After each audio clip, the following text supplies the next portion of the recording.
बताती हूँ, राज्यसभा चुनाव में वोटिंग के लिए 9 विधायक विधानसभा नहीं पहुंचे थे और सूत्रों की खबर ये इससे आ रही है कि कांग्रेस के 6 विधायक और 3 निर्दलीय विधायक हरियाणा के पंचकुला होटल पहुंच गए। पंचकुला के होटल, अब देखिए जरा क्या हो रहा है हिमाचल में, होटल पहुंच गए और वहां पर कहा जा रहा है कि एडवोकेट जनरल कानूनी सलाह के लिए विधानसभा भी पहुंच गए।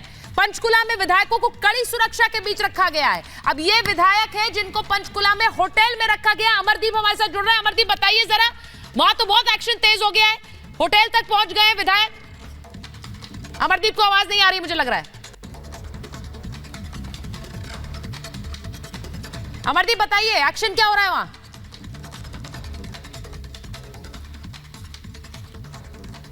वोटिंग रुक चुकी है और वहां से 9 विधायक जो हैं उनको सीआरपी का सिक्योरिटी कवर दे दिया गया है जिन्होंने क्रॉस वोटिंग की है और उनकी लोकेशन जो है वो डिस्क्लोज नहीं की जा रही। और साथ ही बीजेपी के जो लीडर ऑफ ऑपोजिशन है जयराम ठाकुर, वो इलेक्शन कमीशन के पास गए हैं एक शिकायत लेके कि एक एमएलए सुदर्शन बबलू, जिसको मुख्यमंत्री का चॉपर पंजाब के होशियारपुर से लेके आता है और शिमला में उतारता है, वहां पे वो आके वोट करते हैं और उनकी ये मांग है कि उसकी वोट जो है वो कैंसिल की जाए। हालांकि 6 कांग्रेस के विधायक, जो 9 विधायक अभी तक जो अनडिस्क्लोज्ड लोकेशन पे है, सीआरपी के कवर में है, उनमें से 6 कांग्रेस के हैं और 3 इंडिपेंडेंट विधायक हैं। तो इन सब ने जो है वो बीजेपी के राज्यसभा कैंडिडेट के लिए वोट की है। सो जो समीकरण है वो बहुत ही ज्यादा एक कॉम्प्लिकेटेड सिचुएशन में बना हुआ है। शिमला में वोटिंग काउंटिंग जो है वो रुक चुकी है और इलेक्शन कमीशन के पास शिकायत लेके गए हैं। वहां पे जो एडवोकेट जनरल है हिमाचल प्रदेश के, उनको भी बुला लिया गया है लीगल ओपिनियन के लिए, क्योंकि उस शिकायत पे क्या वोट वो वैलिड रहेगी या नहीं रहेगी। अगर वो वोट वैलिड नहीं रहती है तो उसका मतलब ये होता है कि अब 67 वोट्स जो है वो काउंट होंगी। ठीक है, अब ये सब जो एक्शन है, अमरदीप जरा आसान शब्दों में अपने मैं दर्शकों को बता दूं कि जो विधायकों को अलग होटल में रखा गया, यानी कि सरकार बनने बिगड़ने का जो खेल है वो हिमाचल में पूरी तरह से शुरू हो गया है। इसी वजह से वहां पर विधायकों ने क्रॉस वोटिंग भी की है और अब अलग पाला ये भी देख लीजिए, जहां पर कहा जा रहा है कि अब कांग्रेस के साथ समर्थन विधायक नहीं कर रहे।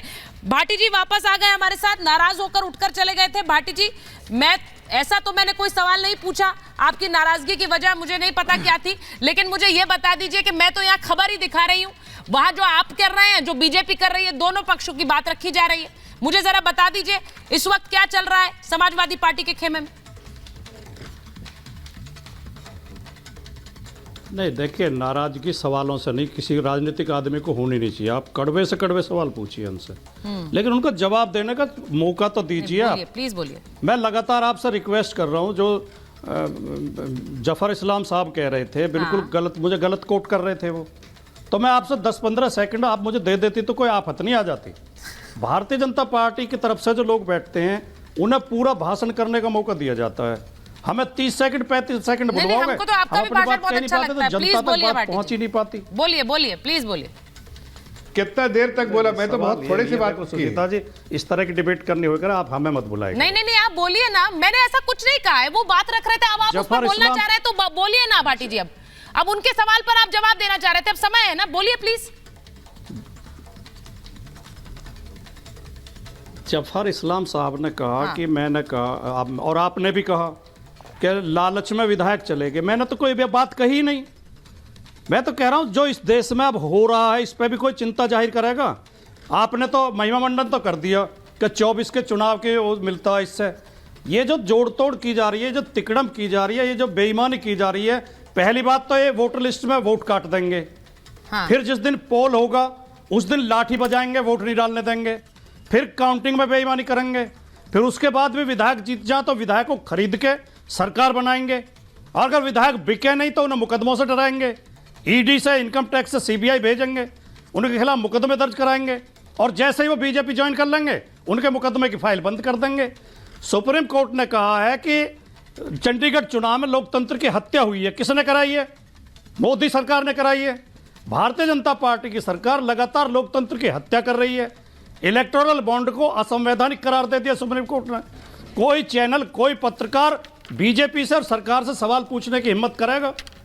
हमारा माल चुराया जा रहा है, हमारे ऊपर डाका डाला जा रहा है, हमें उत्पीड़ित किया जा रहा है, हमसे ही सवाल किए जा रहे हैं।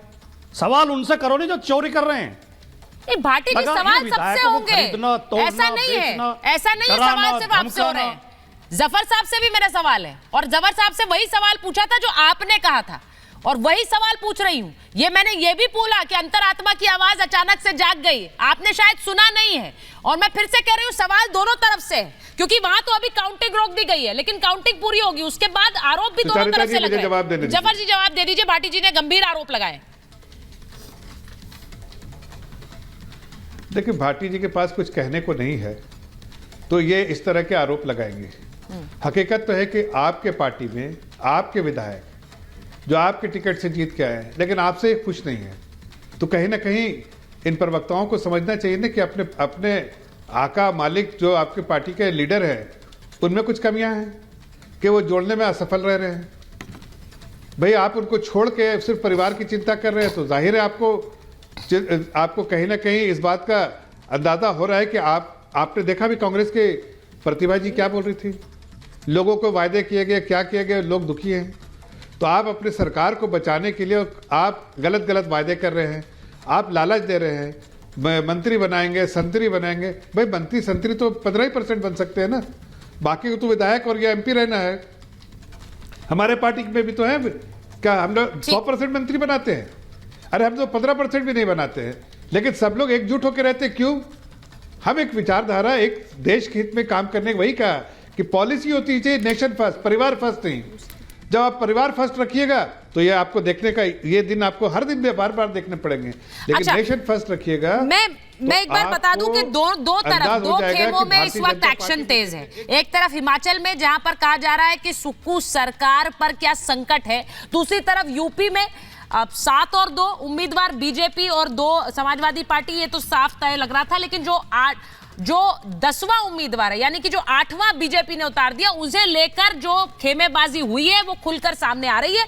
मैं एक बार विवेक जी आपके पास जा रही हूं, एक बार बड़ी खबर जरा बता दीजिए। हिमाचल में कांग्रेस के एक विधायक का 1 वोट रद्द करने की मांग की जा रही है। अब बीजेपी ने चुनाव आयोग से वोट रद्द करने की मांग कर दी है। वो कह रहे हैं कि सीएम के चौपर से विधायक गए थे, सुदर्शन बबूल को लाने पर बीजेपी ने विरोध जताया कि भाई सीएम का चौपर क्यों गया वहां पर, चुनाव आयोग के नियमों का यह उल्लंघन है, वो वोट खारिज किया जाए।